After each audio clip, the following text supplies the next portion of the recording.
Okay, so no homework. Let us review what we did yesterday. Okay, so first thing we did was we said we reviewed why Iyov didn't deny Hashem's existence, which was a review from last time. What was the answer we gave to that? Because it made more philosophical, theological sense to deny his omniscience. You're Um, answering. You're giving a correct answer to a different oh, I'm question. answering, no, I'm answering the other one. Oh, shoot. Yeah, no. You're giving the answer to the question. Why did he deny God's omniscience and not his other stuff? Why didn't he deny God's existence though? Because he proved it. So like Because he he's not proved just it, gonna right? deny his proof. Right, exactly. Nothing really affected his proof. Um, okay, then this is the question you were answering, Leah, which is, or not yet. We went through his line of reasoning, which led him to deny God's omniscience and hashgacha in order to uphold belief in his omniscience and perfection. So let's just review that chart really quickly. So he saw, we see that there's a lack of order and justice in the world. So either God knows about it or he doesn't know about it. Either he's omniscient or he's not. If he knows about it, either he supervises the world and everything is actually just and fair, or he supervises the world, but things are not just and fair. If he supervises the world and things are not just and fair, it's either because he's not capable of making things in order, or he is capable, but he chooses not to. So Iyov rejects this because obviously God is capable of doing it because he created the whole world. He rejects this because obviously God is not evil.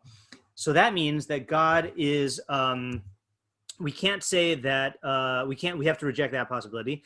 So we would say that God is mashgiach and things really are in order, but Iyov rejected that because look at me, I'm righteous and this thing is happening to me. So God must not be supervising the world in line with justice, which means that God doesn't know everything, which means that really he's not omniscient, and that's why he's not mashgiach on stuff, because he doesn't know that stuff, which means that either the world is governed by like astrology and is deterministic, or it's governed by chance and is deterministic in a natural way.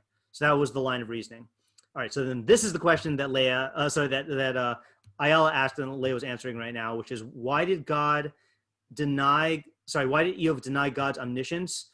Why didn't he deny his omnipotence and perfection? So Leah, what were you saying last time, or just a little while ago?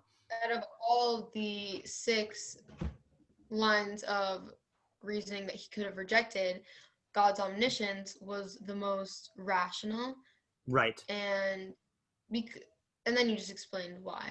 Exactly right. So he denied this because denying God's omniscience is not necessarily philosophically objectionable, although it does go against Torah according to what we hold. Okay.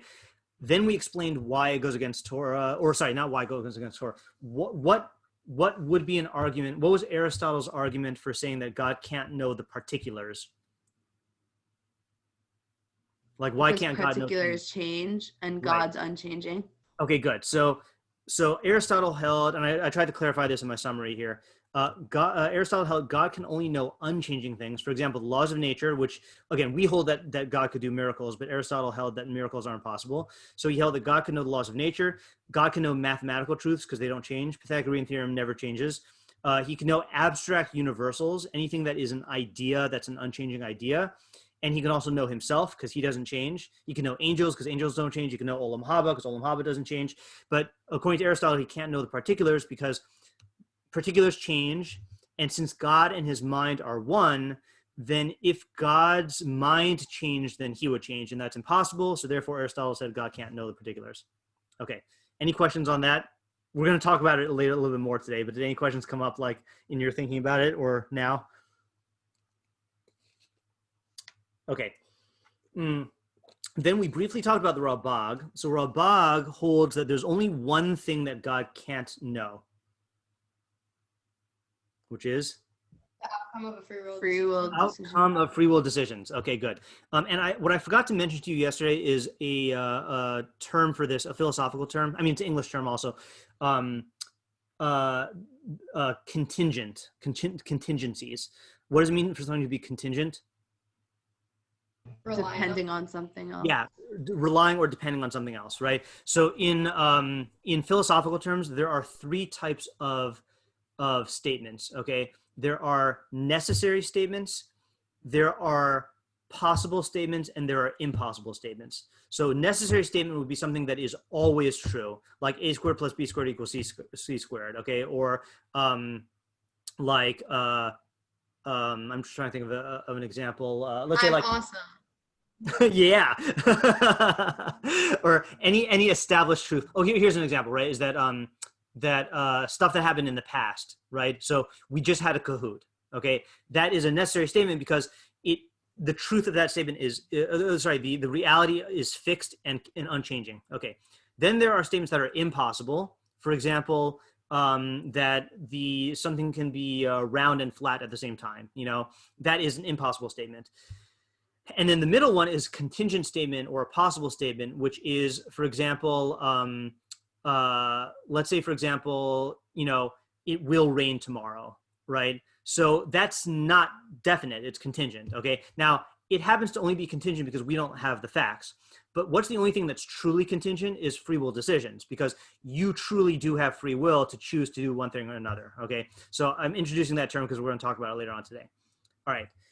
Then I mentioned that Rambam and most others, mainstream view is that God does know changing particulars and he does know the outcomes of free will decisions, but the human mind can't understand how he knows it because our human mind can't understand God, okay? And I said that some people feel like this is a cop-out answer, but it's really not, because every tool that you have to perceive stuff has a limitation. Let's say, for example, like, you know how like there's like dog whistles that like dogs can hear certain frequencies that humans can't, right?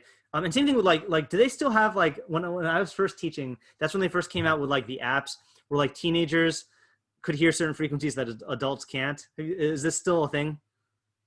No? Yeah. So like what people used to do, don't look for it now. You could look for it after class. They used to, I forgot how they used it, but like it would be a thing cheat where, on tests. oh yes, that's what it was. That was the main thing. Yeah. I mean, that's what I'm thinking. Yeah, I think that's how it was. I mean, you got to remember this is also in like the mid 2000s or like late 2000s when teachers were not as strict about like phones in classrooms. And so like I think students would use it for cheating by like playing certain pitches and stuff that only they could hear and that teachers couldn't. So yeah. Don't get That it. is the most genius. Like if you're gonna cheat, like that's the way to go. That is the way to do it, right? Yeah. Anyway, so if I told you, let's say you asked me the question, why can't I hear the dog whistle? Okay. And I said to you, you can't hear it because the human ear can't pick up those pitches. Okay. You wouldn't say, oh, that's a cop-out answer. No, you'd say like, okay, yeah, the human ear and the dog's ears work differently and like we can't see it or we can't hear it. Or like, let's say, for example, I told you that we cannot see electrons, okay? You can't see atoms, right, with the naked eye. You wouldn't say, oh, that's a cop-out. You would say, okay, fine, I agree that the eye has certain limitations. Like there's certain things that are too small to see. So too with the mind, is that the mind cannot grasp anything that is purely non-physical. And God is purely non-physical, and his essence and his mind are non-physical. So the human mind just cannot know how God knows something. So it might feel like a cop-out, but it's not a cop-out based on the definition of God. Okay? So that makes sense pretty much. Yeah. Sorry. No, go ahead. Okay. But then, like, let's say a Catholic, you ask them, like, how is God three, but also, like, one and whatever, that whole thing, Holy Right. Trinity, then, like, they could just say, our mind can't understand, where physical is not, or whatever. Okay, good. So did you ask me this question as a ninth grader? It's possible. I feel like... I have no recollection, but it could be. Okay, yeah. For some reason, I have a distinct memory, and it's not a deja vu. It's like, I feel like I remember you asking me this in 9th or 10th grade. I could be mistaken, though, also. Short answer to that question right now. Actually, you know what? All right, I'll give you the short answer now, and if we need to, we'll discuss it later. Short answer is that there's a difference between accepting a contradiction and saying that I can't understand something. Okay, so we do not hold that you're ever required or able to accept a contradiction, something that actually goes against the mind. But to say that the mind cannot grasp something that is non-physical because the only ideas we have are tainted by physicality, that just is explaining like what the human mind cannot understand. So that would be the distinction I make. So in other words, like a square circle is an actual contradiction in terms. So you can't believe in a square circle no matter what. Or the Trinity is a contradiction in terms, saying that something is 1 and 3. That's something that you can't understand at all. But saying that God is a pure oneness and there's no division, and we call God's mind and his essence by the same name, but those are in other words, we maintain that God and his mind are exactly the same thing, and it's just different names. Christians maintain that the Son is different than the Father and is different than the Holy Spirit, but they are all one, so that's an actual contradiction. Okay, that's the short answer.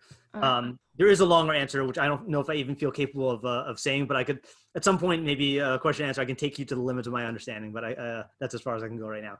Okay, so then continuing review, Ayala then asked, why can't we say that since Hashem is outside of time, not like he runs out of time because he doesn't have it, then maybe that's how he can know the particulars without changing. So in other words, we are in time, so when we are in the present and then a future event happens, now we gain knowledge. But Hashem is like out of time, so outside of time, so to speak, so he can see it from a bird's eye perspective in the analogy, and he can know it without changing because he's not going through time, right? That was your question, right, Ayala? Or is that, yeah, okay. So I answered and said, I said that's true, but at the end of the day, you're still going to have to confront the fact that God doesn't know, that the question of how God can know particulars. So ultimately, you're going to have to go back to the Rambam's answer anyway. But I found a book, okay, that gives a different answer to Ayala's question. That would be how the Ralbag would explain it, okay? The book is called Gersonides, which is the Ralbag's fancy name, right? Like Maimonides is Rambam, Nachmanides is Ramban, and Gersonides is Ralbag. Judaism Within the Limits of Reason. Very complicated book. I don't understand all of it, but I found an answer. I was looking for an answer to Ayala's question in the book. So here's what the author says, and I'll explain it because this is a little complicated. Okay. Several of the philosophical arguments against strong omniscience, meaning the idea that God can know everything, concern the question, what does it mean to know a particular? Okay, like what does it mean? Since in this context, we are focusing on space-time particulars, meaning things that occur in space and time, events that occur within a spatial temporal framework, we need to know how such particulars are known. According to the philosophers, we can know them through our sensory organs, which are themselves rooted in a space-time framework, and hence can apprehend what is spatially and temporally located. In short, in order to know a space-time particular, I must be able to pick out this particular by specifying its spatial and temporal place within the world of space-time events. So just to explain this in English, you exist in space. You exist in time. How do you know particulars? Because you exist in space and time, and they exist in space and time, and therefore you're interacting in the same framework. Okay, this is not a problem for us, since we have the appropriate sensory apparatus to accomplish this task. But what about someone who does not have such an apparatus? As Immanuel Kant argued, the world of space-time is knowable only to those who are themselves endowed with the sensory equipment to grasp it. If there are beings that do not have this apparatus, the world of space-time is not an object of knowledge for them. The philosophers then conclude that since God is ex hypothesi incorporeal and transcendent, ex hypothesi means that based on this premise, so since God is non-physical and above things, God does not have the cognitive apparatus that would enable him to have knowledge of space-time particulars. Being outside space-time, God does not know what is in space-time. Okay, so this argument is saying like this. It's taking Ayala's question and saying exactly. It's saying that since God is outside of space-time, that makes him unable to know stuff that's in space-time. Okay. But then he can't know any of our decisions, not only the free will, that would extend to right. everything. So this is more for Aristotle's view, not for the Ralbag's view. Okay. And I'll show you, this is, again, we don't hold by this, but I'll tell you what we do hold by, which is similar. Okay. What would you say about if someone claimed to you, okay, God can feel the softness of a pillow? What would you say? God doesn't feel. He doesn't feel, right? Because what would you need in order to feel the softness of a pillow or the hardness of a table? Like something physical that. Yeah, a physical body which has like nerve endings that can perceive, touch, right? So we would say that even though God knows that a pillow is soft, he doesn't experience it because he can't experience it because he's not physical. What Immanuel Kant is saying is the same thing, but for knowledge, saying that since God is outside of space-time, he can't know stuff that's in space-time. Now, again, what would the Rambam say about this? You can't apply your don't- knowledge. Yeah, you can't apply your ways of knowing things to how God knows stuff, because God knows stuff in a different way than we know stuff. And the Rambam would say, yeah, of course God can't touch stuff because God doesn't have a body, but to say he can't know stuff would require knowledge of how God knows things, and we can't know that. That was a lot of no's. Okay, then I found one other thing which I thought was interesting and relevant. So the same author explains why Hashem can't know contingencies, meaning he can't know what a human being will choose. Okay, and this is a cool answer. Okay, but first we have to do a review. Okay, does anyone remember? And I forgot if we talked about this year. What the definition of truth is?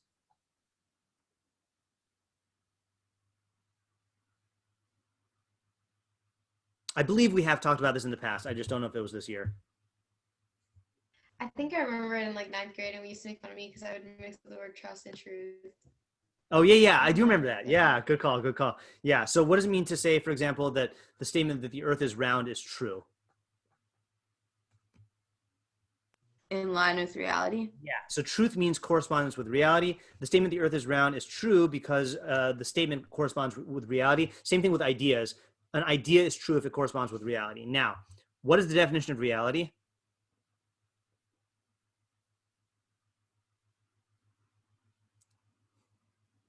Nature? Nature is part of reality, but that's not there are things that are not nature that are still real. Like what? Well, God is not nature, right? God created nature. So then natural and metaphysical. Okay, so can you unify those?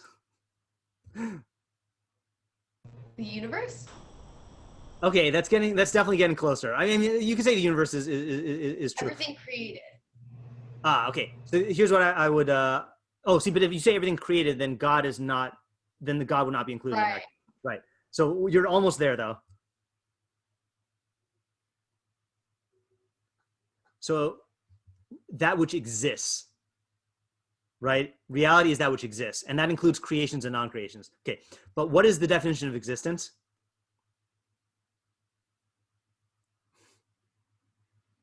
This is a trick question. Something.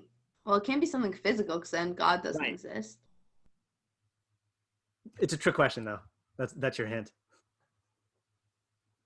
We don't know. No, not that tricky. The truth. Anything that's Close. true. Definition of existence is that which is real.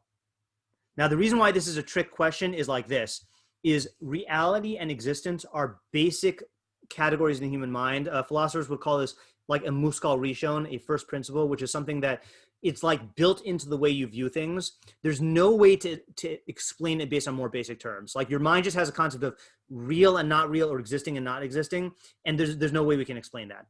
Okay, so truth corresponds with reality. Real means it exists. Existence means it's real, and that's it. Okay, so this is our premise for now understanding this next part. So now what we're going to do is I'm going to show you just, yeah. So that means it's only real in the human mind.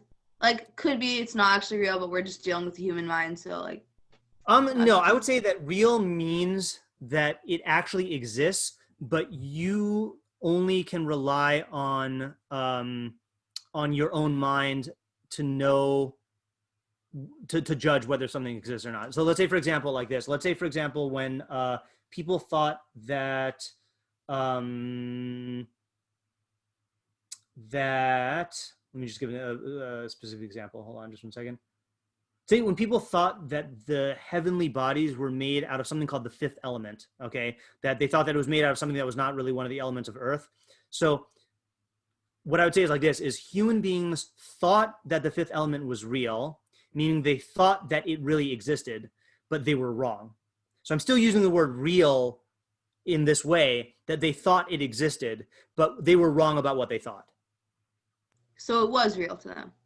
So see that's where I'm making the, I don't want to say that because that's making reality subjective. I'm saying that it has never been real, but they made a mistake and thought it was real. Okay, I'll give you another example using a different term, knowledge. So we don't use the term false knowledge. Okay, we only use the term knowledge about truths. Okay, so if it's false, then it's not knowledge.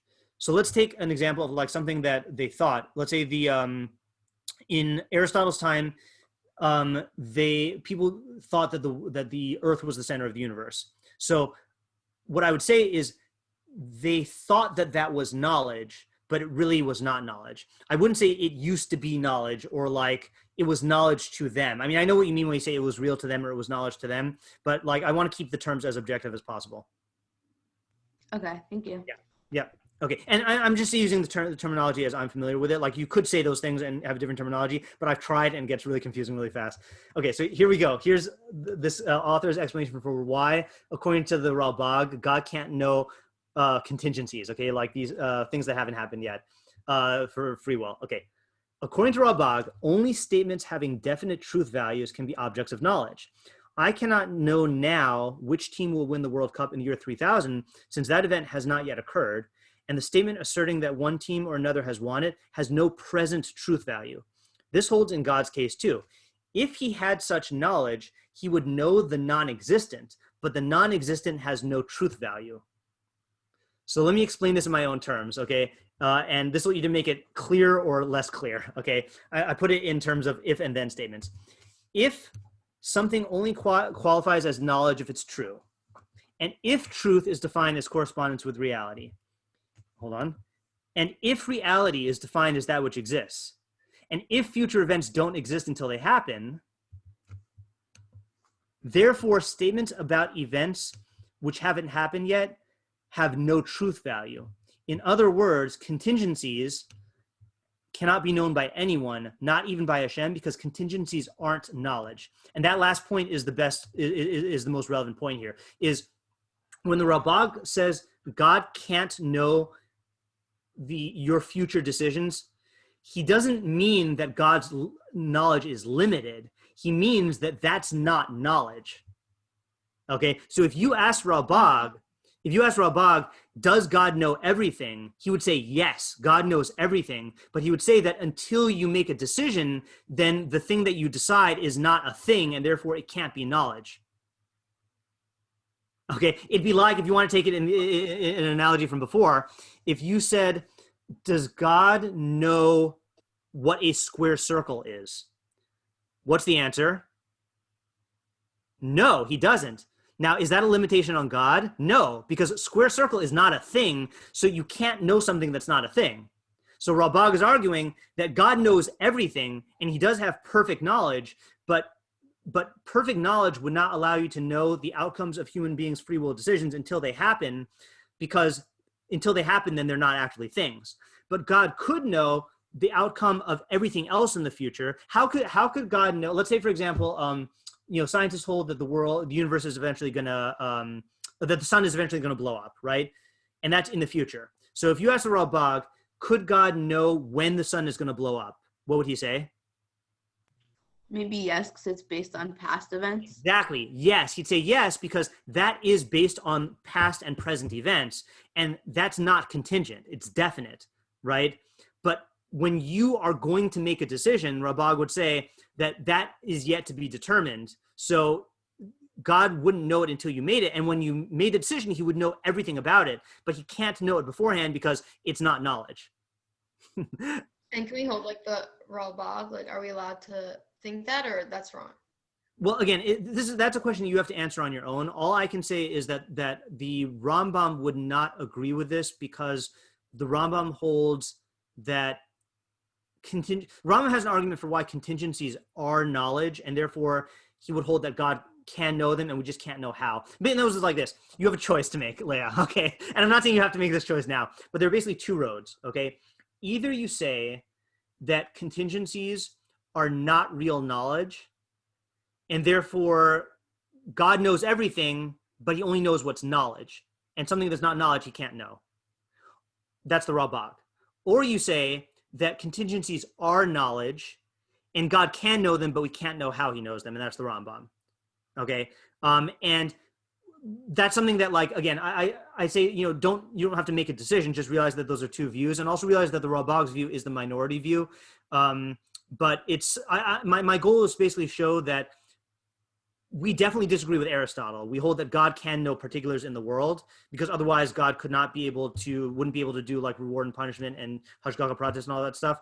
But I'm just trying to show that the Ralbag does have a basis. And in fact, just to summarize, for those who are feeling lost, this is the last thing we're going to do on this part, and then we'll go back to Iyov. Takeaways are like this, okay? And if you have any questions on the takeaways, then let me know. Number one, Iyov's denial of God's omniscience is against the Torah, but it's not irrational. Number two, Ralbag's denial of God's knowledge of particulars of contingencies is a minority opinion, but it has a philosophical basis. And number three, Rambam's mainstream view that God has absolute omniscience is based on the fact that God's knowledge is different from our knowledge, and we can't understand how he knows what he knows. Those are like what I want, even if you didn't follow everything about the discussion, those are the takeaways that we need for Iyov. So any questions on this before we return to Iyov? Yeah, Ayala? So according to the Ralbag contingency point, is that, like, you could say that if God is in time, because for us there is a past, future, and present. But for God, where there is no past, future, and present, then you can't say a contingency is like based on the future, so you can't know it, because for him the future is the past and the present and like nothing. Okay, so that opens, it's a legitimate point. It opens up a can of worms that I'm trying to avoid, which is that, I'll say it here just to like infect your mind. Okay, but Ralbag does not like the idea of saying that something is contingent for us, but not for God. Because he's going to argue that if it's not contingent for God, then since God is the absolute reality, then it's actually not contingent. Okay, so let's say the example that the author used of which team is going to win the World Cup in 3,000 years. So for us, that's contingent. Okay, we'd all agree with that, because for us, it's possible yes or possible no. Okay, but if you're going to say that for God, it's not actually contingent, then that means that in God's mind, so to speak, or in God's book, if you want to use the book mashal, it's already been written which team is going to win, which would mean that we don't actually have free will. So it gets into a problem of free will, according to the Ralbag. And that's another reason why he denies it, because he holds that if you said that God knows contingencies, then that deprives us of free will. Whereas the Rambam answers that question by saying that God's knowledge of contingencies doesn't deprive us of free will, because we can't know how he knows stuff. So like we just can't approach that question. Yeah. So it really boils down to like, he says like you can know about God's knowledge, and therefore if you know about it, this is the only way to explain it. Yeah. Ultimately it is going to boil down to that. And apparently, so the Ralbag wrote this book called Milchamos Hashem, the Wars of Hashem, where he basically tried to disprove. He took all the stuff that Aristotle says that's against Torah, and he tries to disprove all of it. And then he takes all of the stuff that he disagrees with the Rambam and tries to disprove the Rambam. And then he tries to show that all of Chazal agreed with him. Okay, so this is a 6-part book, and the entire book number 3 he devoted to this problem of trying to disprove the Rambam and disprove Aristotle. So I have not read it. For me, it's beyond my knowledge, and that's why like the best I can do is read this guy's summary of it. If you are interested, I can make you a PDF of his chapter on the Ralbag's views of divine omniscience, and he goes into that. I just don't feel qualified to teach it or necessarily to understand it yet. But yeah, it boils down to whether you know whether you can, what our limitations are in knowing God's knowledge. Let's put it that way. Okay, any other questions on this this thank you. Very, very difficult topic? Okay. Do you think that you actually went through these philosophical arguments in his head? Because I feel like from the pasuk, they don't make it seem like it's that deep. Yeah, so if you read through the middle of Iyov, which we're going to start to do, then you'll see that they are having a philosophical discussion, and you'll be able to see that they are having a debate. So in other words, it'll become more possible to you that he was actually going through this. But the other argument is in the Rambam's explanation of Iyov in the Mor Nevuchim, he says that Iyov and his friends are the only philosophical positions that you can hold on this. In other words, there are only a certain number of logical possibilities, and the Sefer Iyov is going through all of them. And since the Rambam holds that Iyov never actually existed, then you can very easily say that the allegory of Iyov is exploring all the possibilities.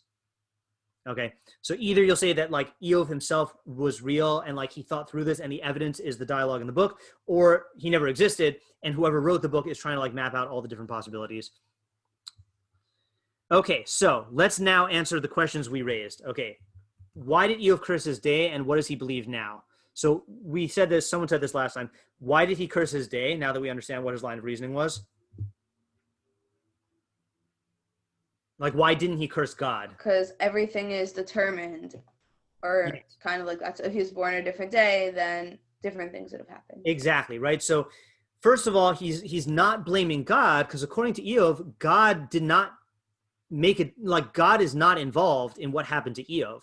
God created the universe and set up the dominoes, and that's how they fell. So it's not, it'd be like if you got mad at the person who set up the traffic light because you got stuck at a red light. That person had nothing to do with, that person didn't make the light red to stop you from like getting to your appointment on time. So why are you getting mad at him? He just set it up, you know? So rather, Iyov believed that his fate was predetermined, programmed into the laws of nature, and he was destined for that day since birth. So that's the Malbim. Or that his fate is the result of chance, and that's the Rambam. So that's why he's cursing his day, because if he was born on a different day, then this wouldn't have happened to him. Okay, and this also explains what he believes now, which is what we just said, the Malbim and the Rambam. Okay, any questions on that? Okay, question number 5. We're skipping a little bit. What's the deal with him saying, I feared greatly, and that which I feared has at last overtaken me. I was not secure nor quiet or tranquil when the rage of an ill-fated destiny descended upon me. So we said that it sounded like he's saying that I knew this was going to happen. So why is he saying that? We can't fully understand this, but like, what do you think based on what we've said so far?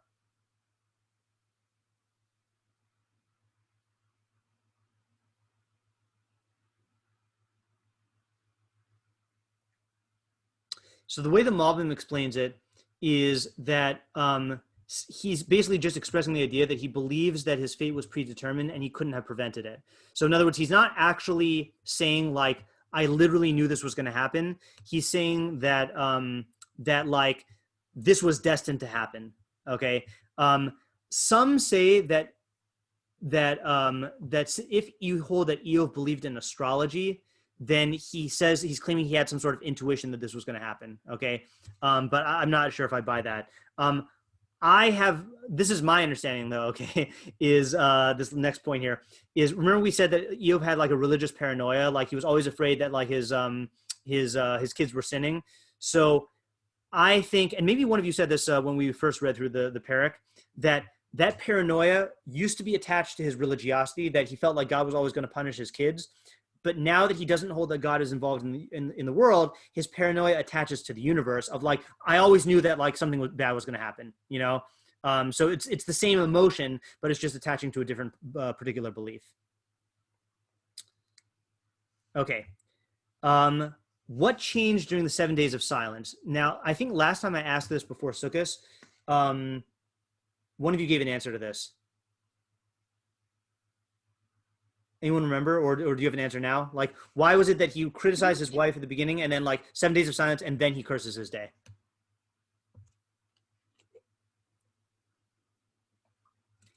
Leah, were you going to say something?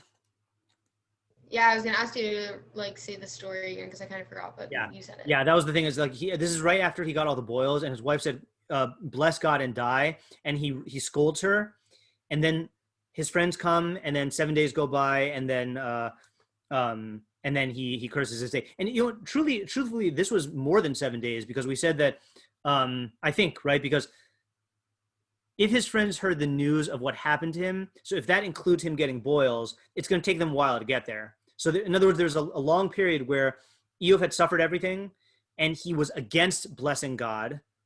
And then all this time goes by, and then finally he breaks down and curses his day. Maybe he was Yeah, Leah, go ahead. I think that maybe he was like waiting for something to change. Ah, okay, good. So I think you froze, but I heard your answer that he was waiting for something to change. So I heard this answer. I think I heard this originally from Rabbi Chait, but which relates to what you're saying, but he expressed it in different ways.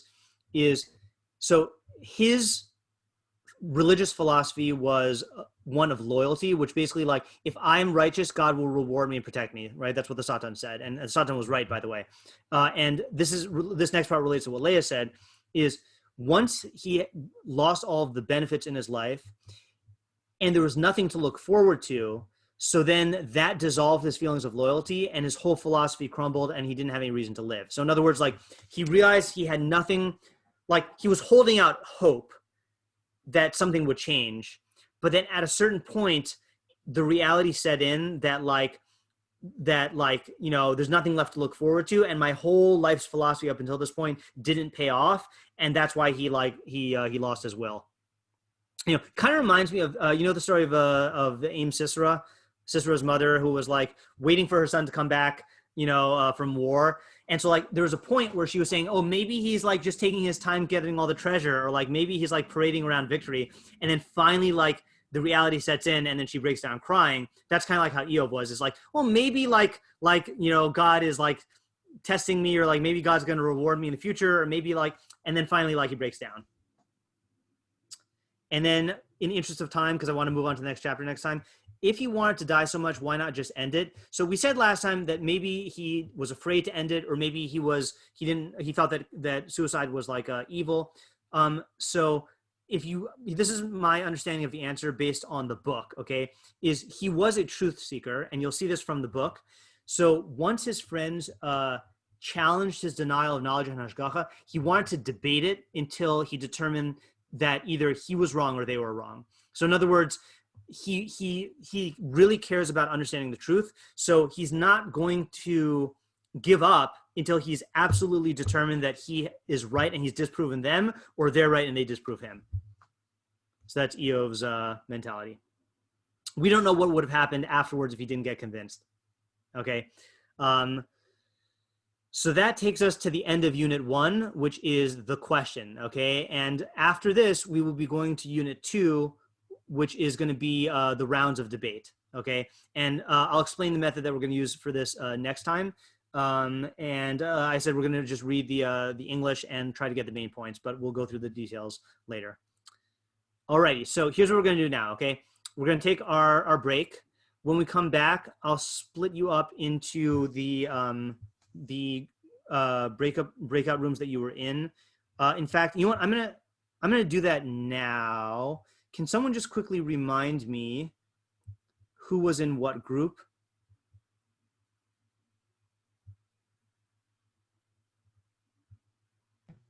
Me, Eliana, Emily, and Adina. Okay, Ayala Fader, Emily, Adina, and Ayala Terbell, you said? No. And then the next... No, Ayala Terbell is my group. Oh, sorry. So maybe I just misheard you. Okay, so that's breakout 2. And then in room 2... Oh man, I'm having the same trouble as I did last time. All right, I'll do it by the time you get back. Okay, so I'm gonna break you into breakout rooms, and then when you come back, then you'll discuss the stuff. And yeah, all right. See you later. Okay, thank you. Are you able to post these slides on Google Classroom? Yes, I'll do that now before I forget. Thank you.